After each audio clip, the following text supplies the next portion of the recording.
Bonjour, bienvenue. Je m'apprête à faire donc le signe du Capricorne pour août 2019 sur le plan sentimental. Comme toujours, guidance générale qui pourra te parler ou non. Donc bien évidemment, prends ce qui te parle et remets dans le contexte. N'hésite pas aussi à aller jeter un coup d'œil dans la barre d'infos si tu veux me soutenir sur Tipeee en faisant un don ou si tu souhaites me contacter pour avoir plus d'informations par rapport à ce que je propose. Donc on va attaquer. Alors comme toujours, je commence avec une mise en lumière un peu, on va prendre la température pour ce mois d'août pour les Capricornes. Donc je vois plusieurs cas de figure, mais le tirage est quand même très cohérent dans l'ensemble. On est vraiment sur une phase, à mon avis, de bouleversement assez profond dans la vie de pas mal d'entre vous, je pense, parce qu'on est en fait passé par une phase d'épuration, d'épuration qui était nécessaire pour pouvoir en fait un peu faire le tri, faire le point où on en est dans sa vie, pas que sur le plan sentimental d'ailleurs. Et je pense que pour pas mal de personnes, on est en train en fait de dégeler un petit peu des situations, des problèmes, des blocages, ou peut-être même soi-même à travers ses émotions. On est en train de pouvoir dégeler tout ça. Mais je pense que là, c'est là où on est, à mon avis, sur des vitesses différentes en fonction de l'évolution de chacun. Mais on en est en tout cas sur une idée d'être éveillé et réveillé, se réveiller d'une profonde sentiment de paralysie ou d'une profonde hibernation quelque part, pour pouvoir aller vers quelque chose de beaucoup plus porteur, de beaucoup plus lumineux et de beaucoup plus nourrissant et sécurisant.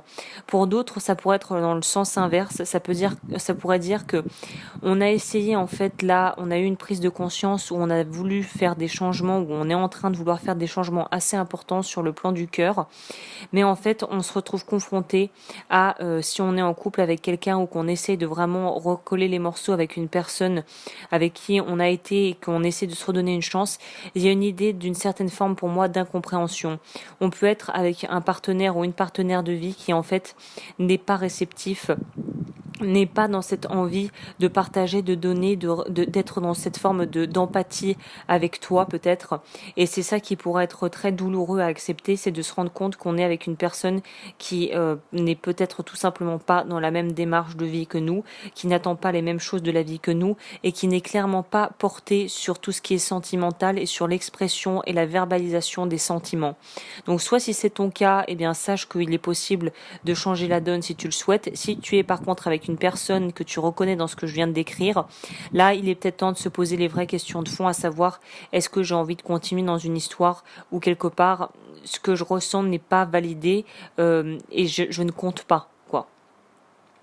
Il y a une idée aussi d'entrée, je pense, le fait pour moi, c'est vraiment une idée de la roue qui tourne et on entre dans un nouveau cycle, dans une nouvelle dynamique où on a dû, par la force des choses, la vie nous a poussé à laisser et à devoir trancher par rapport à certaines situations dans nos vies, et on est dans une idée de pouvoir vraiment être maître de sa vie. Là, tu as les cartes en main, ou tu as les rênes en main, plutôt, devrais-je dire, par rapport à la direction que tu veux prendre. Et je pense qu'il y en a qui sont dans des difficultés probablement, mais il y en a aussi d'autres pour lesquelles ces difficultés vont finalement aboutir sur quelque chose qui va te permettre non seulement de retrouver une certaine forme de plénitude et de joie dans ta vie, de joie de vivre très clairement, comme mot pour mot, joie de vivre, joie d'être là, d'être vivant, de pouvoir partager avec quelqu'un ou non, mais de reconnecter avec des vraies envies et des vraies aspirations que tu aurais peut-être pu mettre de côté ces derniers temps pour tout un tas de raisons, que ça soit professionnel, familial ou justement du fait d'avoir un manque de communication assez flagrant avec ton partenaire ou ta partenaire de vie. Il y a aussi une idée de pouvoir être dans une force créatrice. Là, je pense que pour les Capricornes, sur le mois d'août, on est si on veut créer des choses et si on veut provoquer les opportunités et la vie pour pouvoir rencontrer quelqu'un, notamment pour les célibataires. Pour moi, il y a des chances que ça puisse se faire si c'est ce que tu désires vraiment et si tu es très clair sur ta demande.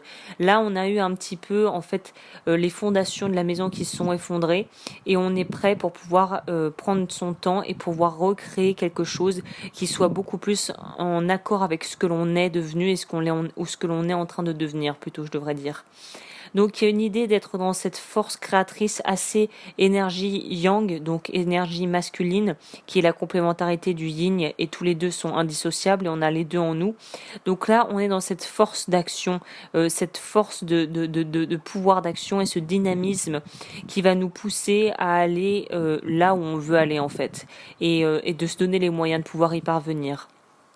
Pour ce qui est du tarot, c'est là où c'est là où je vois vraiment il y a plusieurs cas de figure, mais là, les deux principaux que je pourrais relever, c'est pour certaines personnes, il y a une idée d'être complètement, en fait, tellement dans l'idéalisation, on idéalise tellement la relation, ou qu'on soit célibataire ou en couple, hein, et on veut tellement viser une certaine forme de perfection et de maîtrise de ses émotions, qu'en fait on bloque et c'est comme si on filtrait tout ce qui fait en fait la relation amoureuse et tout ce qui fait qu'on peut être vraiment appelé à grandir grâce à un partenaire ou une partenaire, en tout cas à une rencontre. Il y a une idée de s'auto-saboter en ce sens où on est tellement accaparé par ce que le mental veut nous faire penser, par nos croyances limitantes, par quelque part nos peurs de refaire les mêmes erreurs, on est tellement sur ses gardes qu'on empêche on empêche les choses de se faire naturellement et on empêche quelque part le désir que l'on pourrait éprouver ou que l'on pourrait recevoir si on est quelqu'un d'assez peut-être sollicité ou qu'on a pas mal de gens autour de nous qui nous font bien comprendre qu'on les intéresse et qu'on est séduisant et qu'on est attirant ou attirante. Là, il y a une idée de s'empêcher d'accepter quelque part, de recevoir le regard et le désir au travers du regard de l'autre. Il y a une idée de se refuser à des rencontres, à des sorties, au désir que tu pourrais susciter chez une personne ou chez plusieurs personnes. Il y a un refus de sa sexualité quelque part. Il y a quelque chose qui bloque à ce niveau, où il y a quelque chose qui n'est pas équilibré, qui n'est pas tempéré. Donc pour certains, ça sera cet aspect-là. Pour d'autres, ça sera évidemment l'autre côté de la pièce. C'est que on veut tellement bien faire et on veut tellement être parfait et être bien sous tout rapport et on veut tellement être désirable qu'on en oublie que c'est pas pour ces raisons-là qu'on rencontrera ou qu'on est avec la personne avec laquelle on est et avec laquelle on construit quelque chose. C'est un tout. La part séduction est une part à part entière qu'on peut pas négliger. La part physique et l'attrait physique est quelque chose aussi qui fait partie intégrante de cette forme de quelque part de complémentarité dans la séduction et dans le rapprochement avec une personne en particulier, mais ça fait pas tout. Et là, on te demande plutôt d'accepter que la roue puisse tourner dans un sens comme dans l'autre. Si tu n'es plus dans une phase de séduction, accepte ça. Si tu es dans une phase de séduction et que tout est porté sur le paraître, accepte-le aussi, mais sache que les deux faces de la pièce ont leurs limites. C'est un peu ça l'idée. Il y a une idée de devoir tempérer et aussi de s'écouter déjà soi-même et aussi écouter les autres, parce que beaucoup de fois on a l'impression qu'on entend ce qu'ils disent, on comprend les mots qui sortent de leur bouche, mais on ne ressent pas, on n'est pas dans cette intelligence émotionnelle. On entend, mais on n'écoute pas. Et là, on te demande d'être à l'écoute de l'autre et d'être à l'écoute de toi-même. Que ce soit pas un discours de sourd, en fait. Là, il y a une idée de nourrir les bonnes choses et de pouvoir nourrir aussi ses relations, et notamment une relation avec quelqu'un d'intime, à travers le dialogue et le partage. Si tu n'exprimes pas les choses, si tu ne les verbalises pas, l'autre n'est pas devin. Donc il y a une idée de devoir vraiment communiquer. Je dirais que c'est un bon mot pour ce mois pour les Capricornes. Il y a aussi une idée d'être, je pense que pour certains, notamment ceux qui sont dans des relations qui sont en train un peu de prendre l'eau ou qui commencent à être un petit peu désespérés peut-être de ne pas trouver chaussures à leurs pieds, de ne pas trouver quelqu'un qui convienne, ou qui sont dans l'attente et qui sont en train d'idéaliser une relation qui n'est pas tangible, qui n'est pas factuelle, qui n'est pas faite, en fait, qui n'est pas là, qui espère des choses par rapport à une personne. Là, je pense que pour pas mal qui se reconnaîtront, on fait son deuil de ça. On arrête de vouloir nourrir des espoirs illusoires d'une relation qui n'est pas menée à son terme. Pour d'autres, c'est on décide de mettre un terme à une relation concrètement puisqu'elle ne nous rend plus du tout heureuse et que ça nous épanouit pas du tout.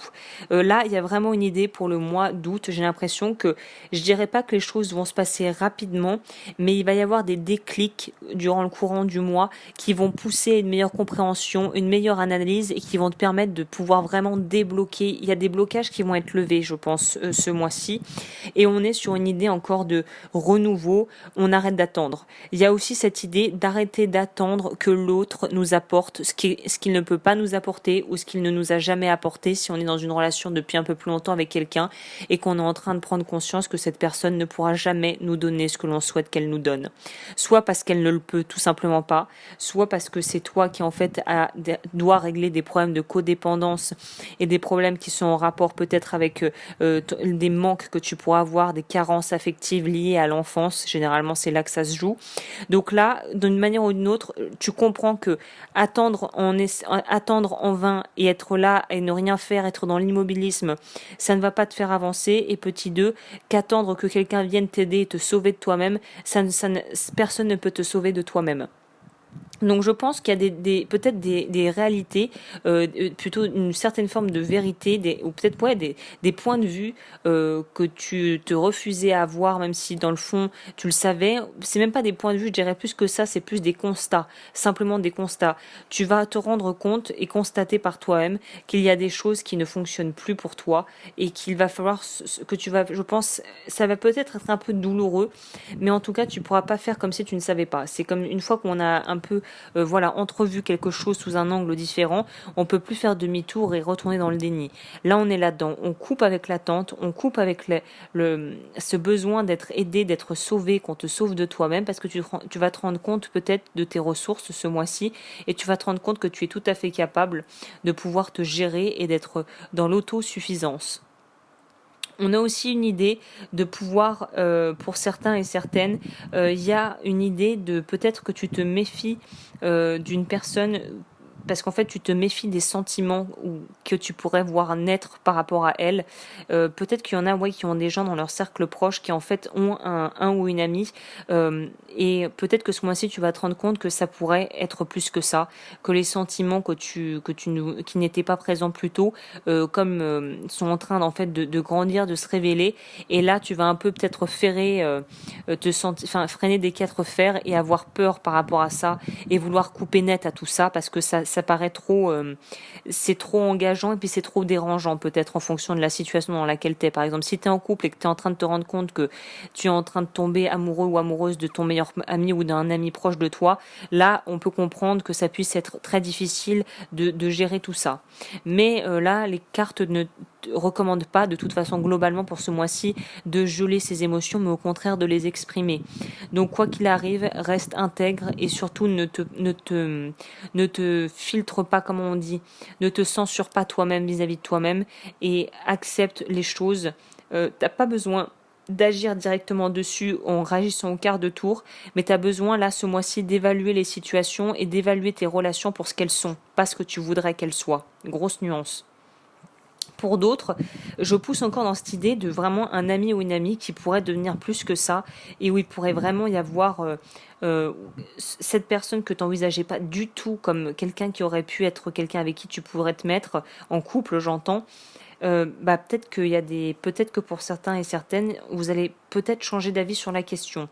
On est sur une idée de pouvoir prendre de la hauteur par rapport à ce que l'on vit, donc ça rejoint ce que je disais avant, et faire preuve de maturité.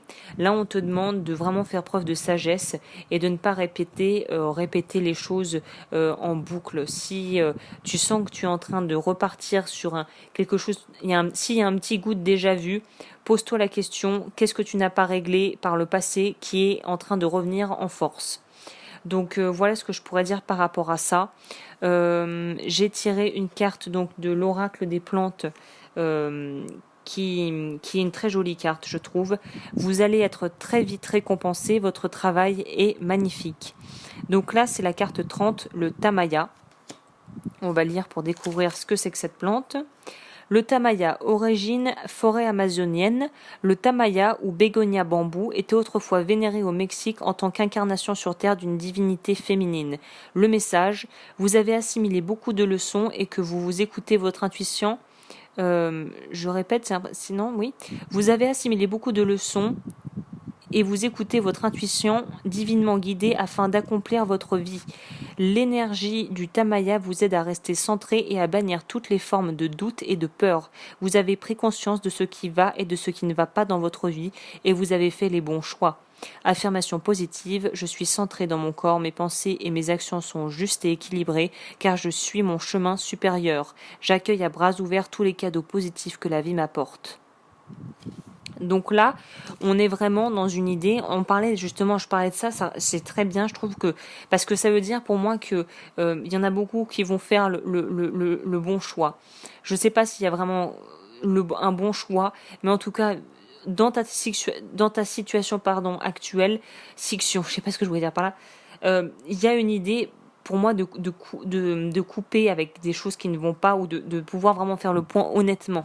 Donc là, c'est plutôt, pour moi, plutôt porteur, je trouve, comme message. Et le bas du paquet, je trouve que ça vaut le coup de le lire parce que c'est « N'oubliez pas d'aimer sans condition ni attente ». Donc là, on est vraiment dans cette idée de lâcher prise, encore une fois, mais pour moi, c'est de prendre les gens et les choses et les événements pour ce qu'ils sont, pas pour ce que tu voudrais qu'ils soient. C'est là où, à mon avis, c'est là le talon d'Achille pour pas mal de Capricornes ce mois-ci. C'est...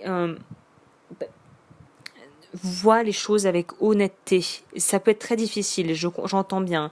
Ça peut être très difficile, mais là, plus tu seras honnête, au final, moins ça sera douloureux, moins les prises de décision seront difficiles à faire.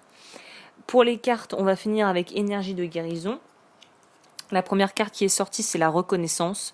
Je suis conscient de la lumière dans ma vie, je dirige mes pensées vers ce qui est beau en moi et autour de moi. Je rends grâce à Dieu pour chaque petite chose qui m'apporte de la joie. Ainsi, j'illumine mes pensées, je suis entouré de richesses et j'apprends à apprécier ce que la vie m'apporte. Donc la gratitude. Et la deuxième carte, actif. Je suis constamment dans l'action divine. Je suis conscient de mes pensées et en contact avec mes forces positives. Je suis à l'écoute de mon cœur, dans mon désir de voir la lumière se manifester. Mes découvertes intérieures me servent à faire face aux tests que l'univers m'envoie pour grandir. Donc là, pour moi, il y a vraiment une idée de ce que la vie va te proposer et la façon dont les choses vont se débloquer pour le mois d'août. De toute façon, c'est pour le meilleur. Et en plus, pour les Capricornes, j'ai l'impression que vous êtes un peu protégés par rapport à tout ce que je peux ressentir.